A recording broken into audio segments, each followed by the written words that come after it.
Não adianta a gente lutar pela paz em casa e não saber calar a boca. Não adianta a gente lutar por uma vida estruturada ministerial e não saber calar a boca. Não adianta chorar e ficar ali fazendo de vítima. Senhor, por quê? Por que eu sou perseguido? Por que as pessoas não têm paciência comigo? Por que as pessoas só olham para mim desse jeito? Porque você não cala a boca. Fala, querido, tudo bem? Alegria enorme ter você sempre aqui no canal. Eu peço a sua ajuda. A palavra de Deus é tão rica, tão preciosa e muitas vezes eu não consigo sozinho compartilhar com muitas pessoas. Se você puder se inscrever no canal, ativar o sininho e compartilhar com pessoas que você ama o nosso canal, eu vou ficar muito feliz, tá bom? Eu espero de verdade que o Senhor esteja fazendo algo lindo na sua vida através da palavra de Deus. O sermão de hoje vai ser uma pancada, né, gente? O tema de hoje é cale a boca. Como é difícil ficar quieto. Como é difícil fechar a boca. Mas que o Senhor nos ensine a calar a boca. Um bom sermão para você. Vá abrir-nos, por favor, sua Bíblia no livro de Provérbios, capítulo 19, capítulo 10, versículo 19.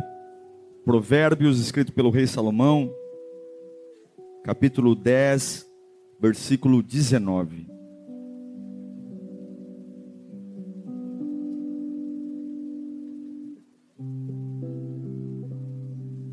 Amém? Quando amam a palavra aqui, que ela seja rema para a nossa vida, amém? Nos direcione. É uma palavra difícil, mas o Senhor vai nos dar graça.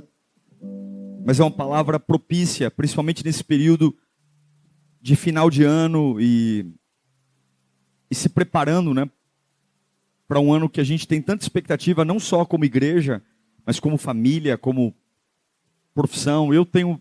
Quantos estão com muita expectativa para 2020 aqui? E é uma virada de década, né? Entramos numa nova década também, né? E que o Senhor nos dê graça. Amém? Vamos ouvir a palavra então?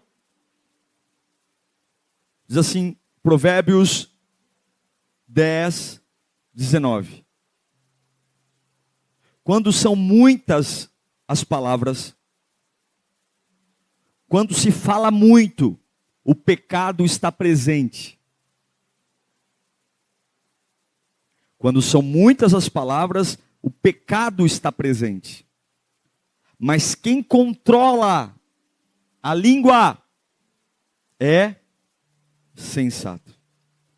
Vamos fechar os nossos olhos. Pai, fala conosco nesta noite. Queremos ouvir tua voz e sairmos desse culto cientes do que o Senhor tem para nós. Fala conosco em nome de Jesus. Amém. Tem algo que é um dom. Algo que é muito importante para todo homem e toda mulher. Calar a boca. Calar a boca é uma bênção. É algo difícil de fazer. Mas calar a boca é uma bênção. Salomão está dizendo que na multidão de palavras, ou seja, aqueles que não conseguem dominar o verbo calar, e portanto se tornam faladores de plantão, pessoas que falam o tempo inteiro, emendam assuntos uns nos outros, caçam assuntos, não param de falar, que na multidão de palavras, que no falar demais existe pecado.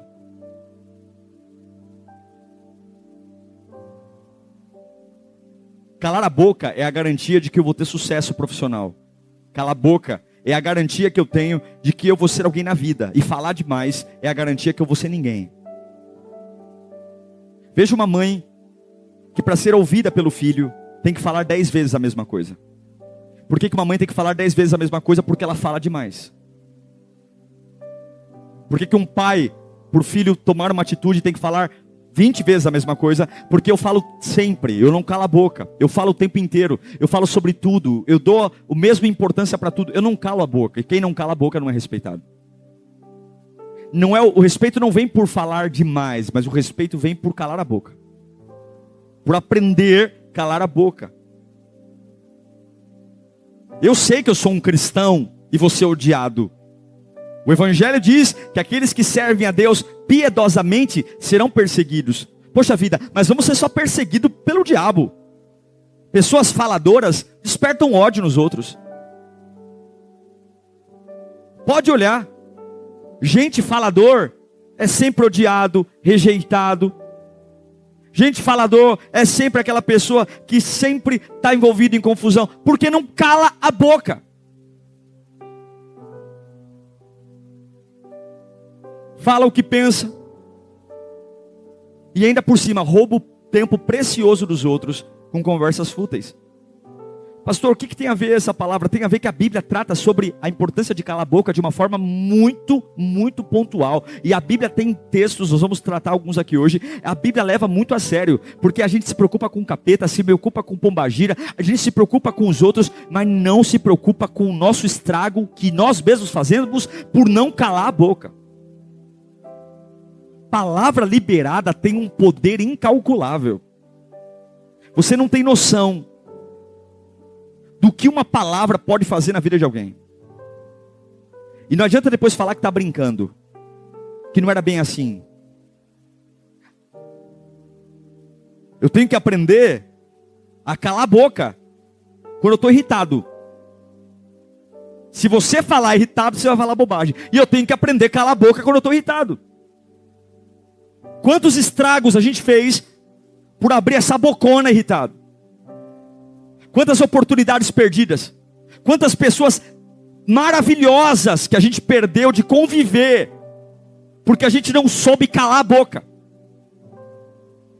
E olha que eu prego, hein? Emoção é igual diarreia, vem forte e passa logo. Fez um estrago porque está emocionado, e no outro dia acorda, o que eu fiz, o que eu falei, já era. Palavra não volta. Eu tenho que aprender a calar a boca quando eu estou triste e deprimido, porque a tristeza e a depressão vai fazer eu sentir pena de mim mesmo. E não é real. Cala a boca. Não fala, na multidão de palavras há pecado. Nesse desabafo que eu tenho quando estou deprimido, eu vou magoar o Espírito Santo, eu vou ferir a presença de Deus, eu vou afastar Deus de mim, e eu vou me afundar mais ainda. Cala a boca. Não vai dizer que você nunca teve vontade de xingar ninguém. Se nunca teve vontade de xingar ninguém, a carruagem de fogo vai te pegar ali agora. Todo mundo aqui tem vontade de xingar alguém um dia. Mas quando eu tenho vontade de xingar alguém, eu tenho que calar minha boca. Porque a resposta ríspida pode matar alguém. Pode marcar algo definitivamente. Eu tenho que calar minha boca quando eu tenho o desejo de criticar alguém e falar mal da vida dos outros. Deus não fala mal de ninguém.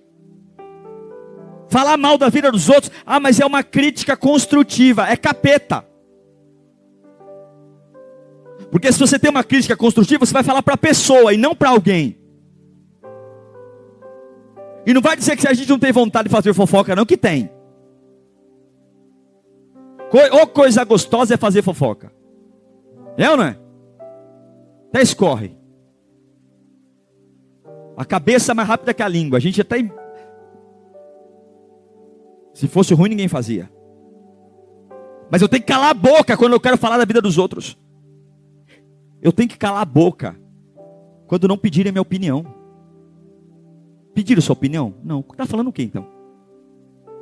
Quando alguém pedir a tua opinião, você fala. Gente mal educada, que se coloca e se compromete com coisa que nem precisava, porque abre a boca sem que pedirem a sua opinião.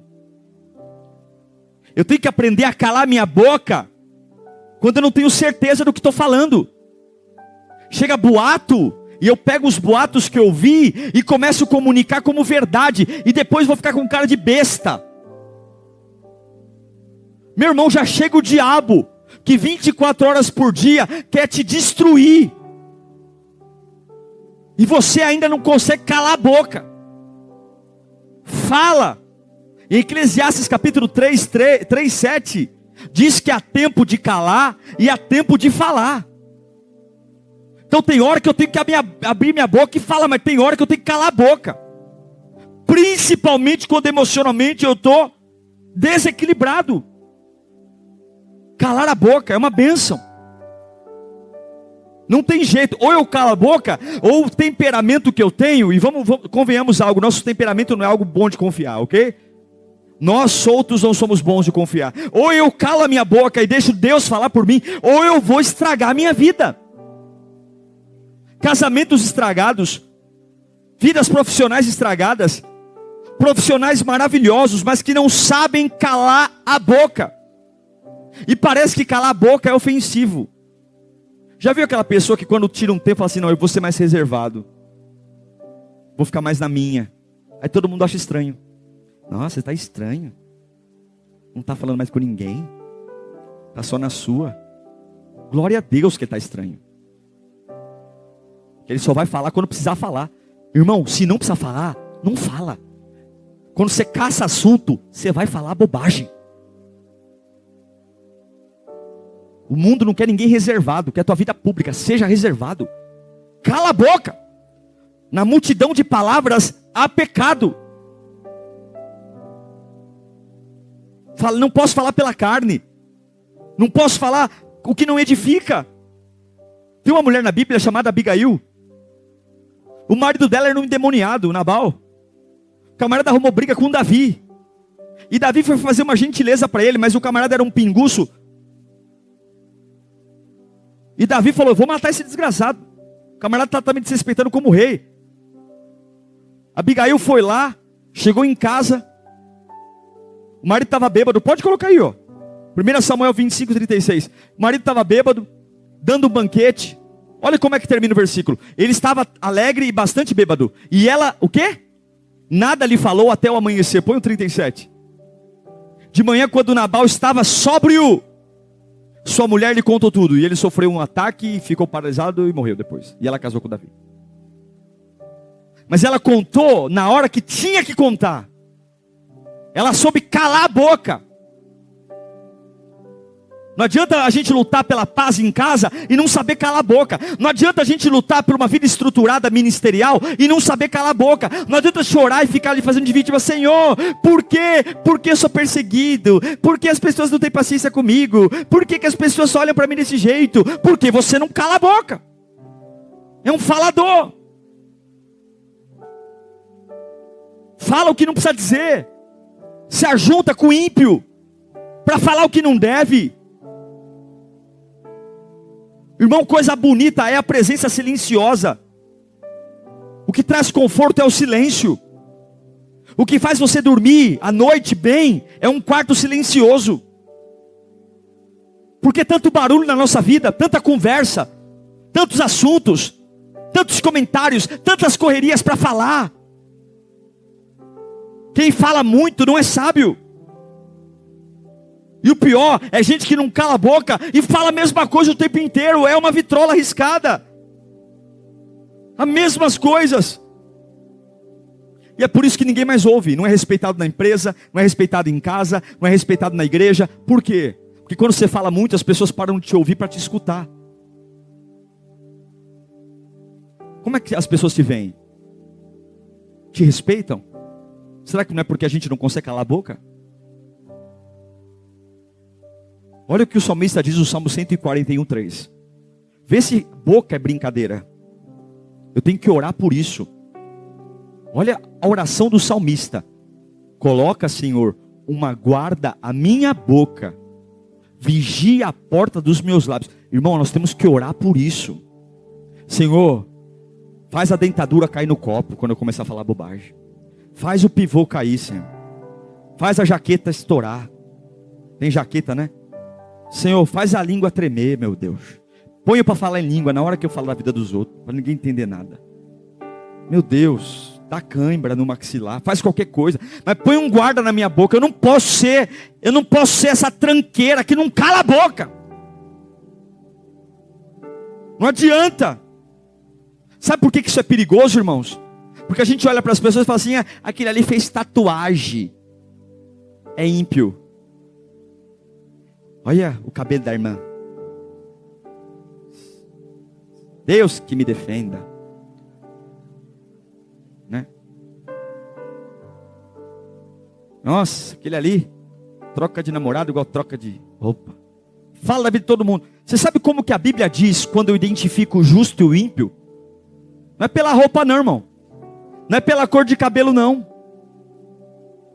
Viu? Provérbios 10, 11.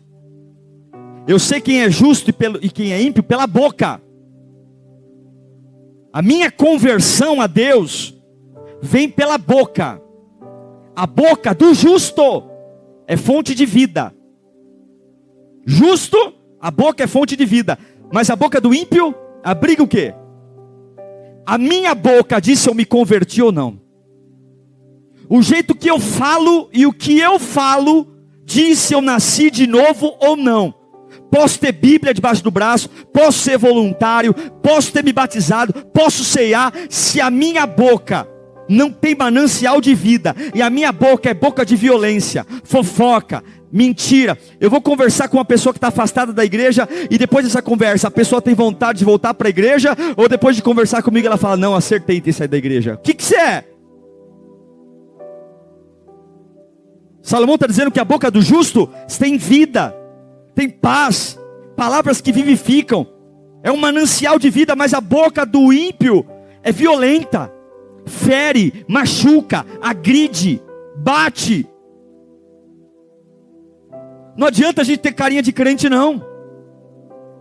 Não adianta a gente ter posição de igreja, carregar crachazinho, se a nossa boca é violenta. Se nós somos pessoas cruéis no falar.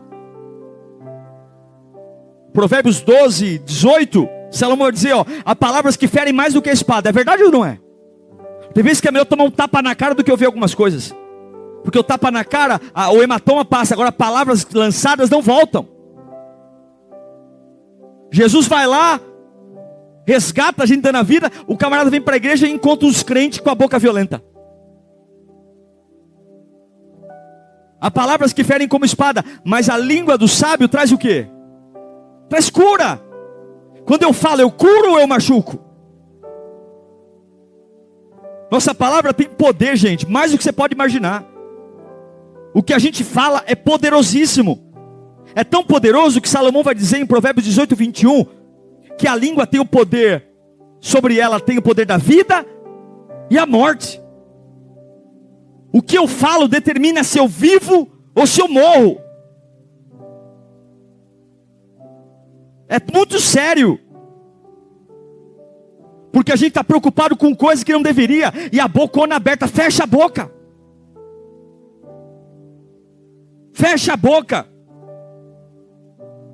E Salomão, não parem não, em Provérbios 13, 2, vai dizer que eu vou comer do fruto da minha boca. Se a minha boca produz coisas boas, eu vou comer frutos bons. Mas se não, é violência e infidelidade. Por isso que eu aprendi que pessoas sábias amam o silêncio. Pessoas sábias são mais seletivas. Escolhem mais a companhia, melhor a companhia. Reduz o ciclo de contato. Porque na multidão de palavra há pecado. Calar a boca é um dom. E agora no final do ano, nós temos que pensar que nós temos que calar mais a boca. Falar menos. E eu aprendi que muitas portas espirituais se abrem quando eu fecho a minha boca. Muitos milagres são gerados quando eu calo a minha boca. E não importa o que eu estou sentindo. Não importa. Salomão vai dizer em Provérbios 17, 27, que aquele que retém a palavra, quem tem conhecimento, quem tem inteligência, é comedido no falar. O que ele está falando? Pessoas inteligentes falam pouco. Se inteligentes falam pouco, quem fala muito é o quê? Não precisa responder. Tá a Bíblia? Quem tem conhecimento é comedido no falar. E quem tem entendimento no espírito é o quê? Sereno.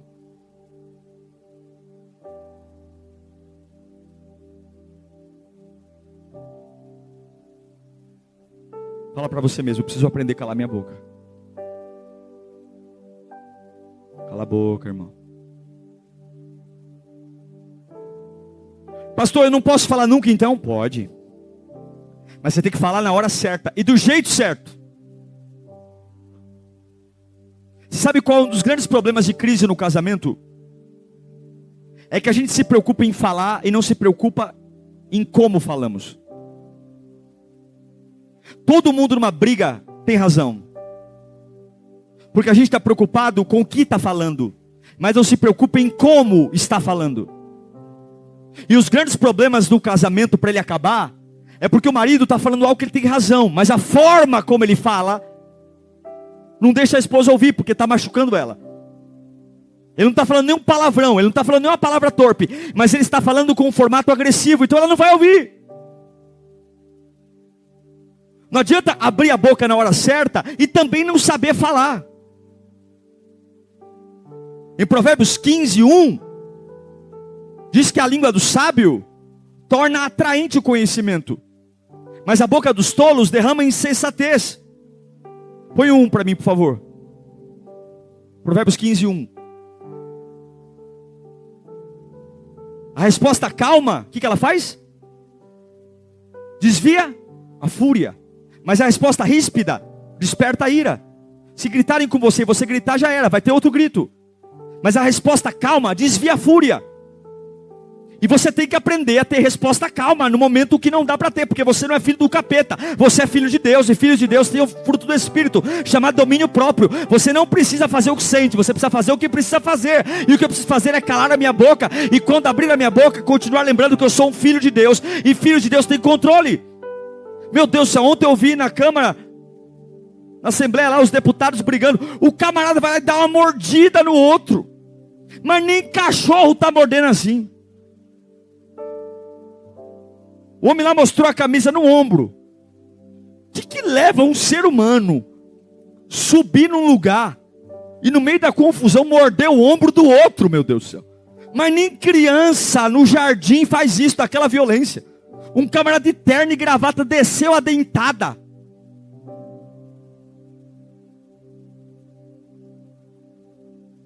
O que é isso? O maior problema das pessoas é que elas não calam a boca. E além de não calar a boca, não sabe falar. Não adianta você ser duro nos seus direitos com as pessoas que você conversa, se você não tiver sensibilidade com quem você está falando e o que você está falando. Olhe para mim um instante. Tem um povo na Bíblia mimizento, eles vieram da tribo de Efraim, os efraimitas. É um povo mimizento. É um povo que nunca faz nada. E quando os outros fazem, fica, você nem me chamou, você nem me envolveu. Eles são assim. Ele nunca está disposto para nada, nunca conta, mas quando fazem, está tudo pronto, ele fica lá se vitimizando, ninguém nunca me envolve em nada, ninguém nunca me chamou para nada. É os efraimitas, eles são assim. Eles são mimizentos. Gideão vai para uma batalha. E Gideão não chama eles. E aí depois que Gideão vai lá, vence a batalha, ganha a guerra, lá vem os efraimitas, mimizando, dizendo, ei Gideão, você nem nos chamou para a batalha. E eles ficaram pistola da vida com Gideão.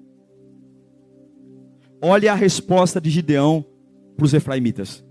Coloca aí para mim, Juízes 8:1. Os efraimitas perguntaram então a Gideão, por que você nos tratou dessa forma? Por que não nos chamou quando foi lutar contra Midian? E eles o que fizeram com Gideão? E o criticaram duramente. Verso 2. Olha a resposta de Gideão para os mimizentos efraimitas. O que é que eu fiz em comparação com vocês? O resto das uvas de Efraim não são melhores do que toda a colheita de Abiezer? Deus entregou os líderes midianitas, Oreb e Zebe, nas mãos de vocês. O que pude fazer não se compara com o que vocês fizeram. Diante disso, acalmou-se a indignação deles contra Gideão. Eles eram, Gideão, você não nos chamou para a batalha, você foi sozinho. Gideão disse, mas para que chamar você para uma batalhinha tão pequena? Vocês já venceram coisas maiores. Vocês são melhores. Essa batalhinha que eu tive não é comparado com as grandes vitórias que vocês já tiveram. E depois que Gideão lançou uma palavra diante de uma ofensa, depois que Gideão lançou uma palavra sensata, a Bíblia diz que o coraçãozinho dos mimizentos Ah, então tá bom. Aconteceu outro caso, de novo com os mimizentos, efraimitas, mas agora não com Gideão, agora com Jefté. A mesma coisa. Jefté foi para uma batalha e não chamou os mimizentos, e lá vem eles com raiva, dizendo que ele foi para uma batalha e não nos chamou. Só que agora você vai ver a diferença de uma resposta branda e uma resposta violenta. O efeito que ela traz. É o mesmo povo, os efraimitas de novo. Coloca aí para mim Juízes, capítulo 12, versículo 1. Diz assim, ó. Os homens de Efraim foram convocados para a batalha, dirigiram-se para Zofã e disseram a Jefté, de novo a mesma história: por que você foi lutar contra os amonitas sem nos chamar para irmos juntos? O povo mimizento. Vamos queimar sua casa agora, junto com vocês. Tô nervoso, né? Por que você não chamou para batalha? Vamos tacar fogo na tua casa. Jefté respondeu: eu e meu povo estávamos envolvidos numa grande contenda com os amonitas. E embora eu os tenha chamado, vocês não me livraram das mãos deles. Quando vi que vocês não ajudariam, arrisquei a vida e fui lutar contra os amonitas. E o Senhor me deu vitória sobre eles. E por que vocês vieram para cá hoje? Para lutar contra mim? Jefté reuniu então todos os homens de Gileade e lutou contra Efraim, os efraimitas. Os gileaditas feriram os efraimitas, porque esses tinham dito: vocês gileaditas são desertores e de Manassés. Coloca o último, coloca o verso 6. Então, diga, Shibolete. Se ele disser Sibolete, sem conseguir pronunciar corretamente a palavra, prendiam-no porque os efraimitas tinham a língua meia presa. Olha. Pergunta para ele, manda ele falar Shibolete. Se ele falar Sibolete, mata ele, que ele é gibonita, é efraimita. Você acha que a Bíblia é... Jefté tinha sacada, né? Então diga, Shibolete. Se ele dissesse Sibolete, sem conseguir pronunciar corretamente a palavra, prendiam-no e matavam no lugar de passagem de Jordão. Quantos homens morreram? 42.000 efraimitas foram? Tudo por quê? Quantas pessoas morreram quando Gideão respondeu ao mimimi dos efraimitas? Quantas pessoas morreram quando, pela forma como Jefté respondeu ao mimimi dos efraimitas? 42.000 pessoas. A situação foi a mesma, o mimimi foi o mesmo. Por que vocês não chamam para a guerra? Mas a forma como você fala determina se pessoas vão morrer ou não. O que você quer? Ser feliz ou ter razão? A sabedoria de Gideão trouxe paz. A instabilidade de Jefté trouxe 42.000 mortos. Deus abre portas quando nós fechamos a boca. Repita comigo: Deus abre portas quando nós fechamos a boca. Eu queria liberar algumas palavras aqui sobre você, amém? Nós estamos para acabar o ano. E uma das coisas que eu quero começar meu ano, eu queria que você começasse o seu ano pensando assim, ó: eu preciso calar a boca. Não é brincadeira não, é sério. Eu preciso calar a minha boca. Repita comigo: em 2020 eu vou calar a boca. Repita de novo: em 2020 eu vou calar a boca. Fala mais alto: em 2020 eu vou calar a boca. Diga: em 2020 eu não vou dizer tudo o que eu penso. Em 2020 eu vou calar minha boca e vou ficar quieto. Diga: em 2020 eu não vou gritar. Não vou.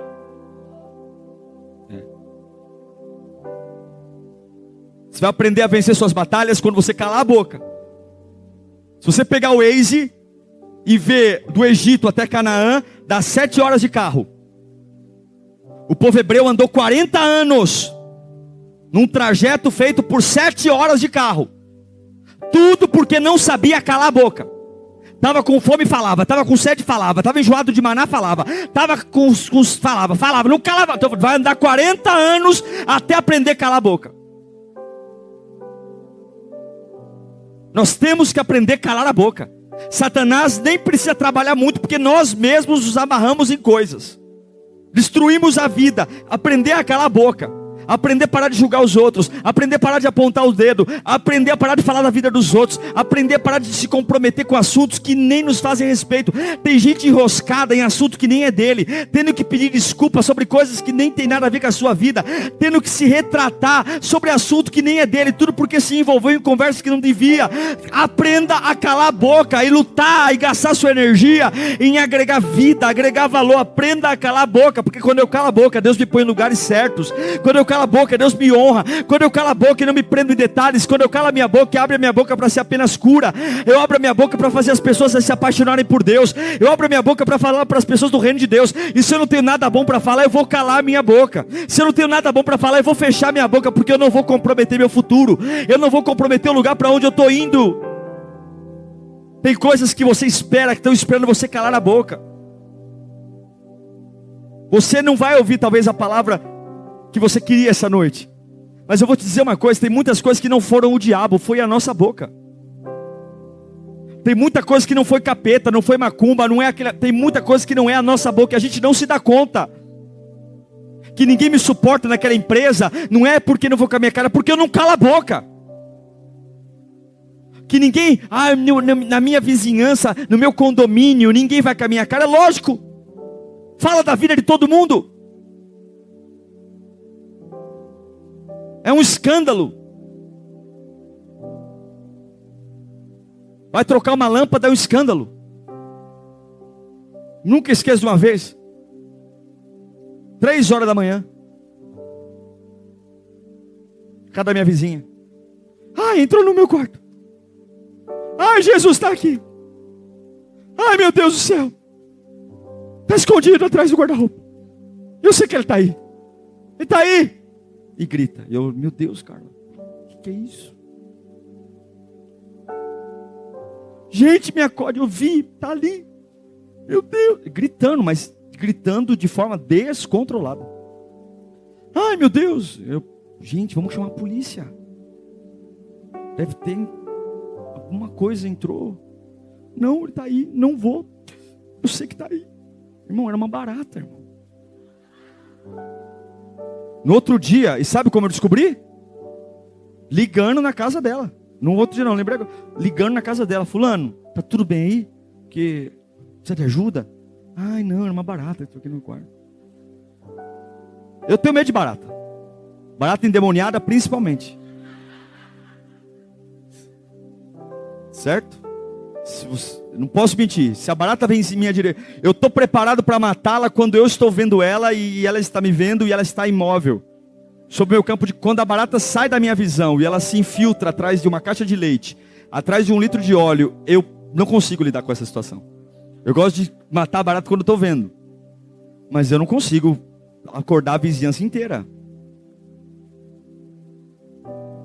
Eu quero que você entenda que você vai enfrentar situações assustadoras ainda. E você vai ter que calar a boca. Pessoas vão te trair e você vai ter que calar a boca. Pessoas vão falar mal de você e você vai ter que calar a boca. Porque você é diferente. A vida e a morte estão na tua boca. Não deixa a nossa boca arrogante tirar a gente.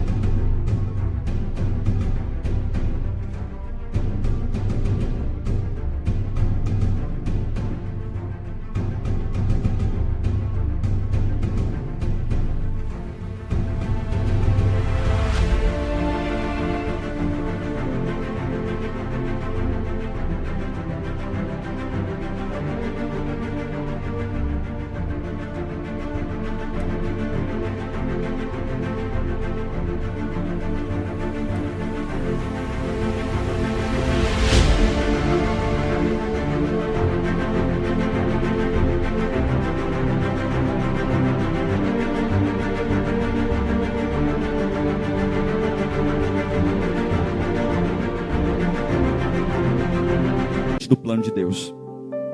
Na multidão de palavras está o pecado. Na sensatez e no silêncio há a vida. Que você termine esse ano fechando a boca. deixando Deus falar por você, deixando Deus te justificar, deixando de querer fazer tanta bobagem, tanto remendo, para que você volte a ser respeitado onde quer que você esteja. Quando você quer fazer fofoca, você procura um falador. Mas quando você quer um conselho de verdade, você procura um sábio. E sábios não são faladores. Sábios são reservados. O tempo do sábio é valiosíssimo. O tempo do falador é a hora que você quiser. A hora que você quiser, vamos tomar um café? A hora que você quiser, só me chamar. Só ligar para mim, eu largo tudo, a gente vai lá, prosear. Faladores estão disponíveis. Sábios não tem tempo para gastar tempo com.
Fútil.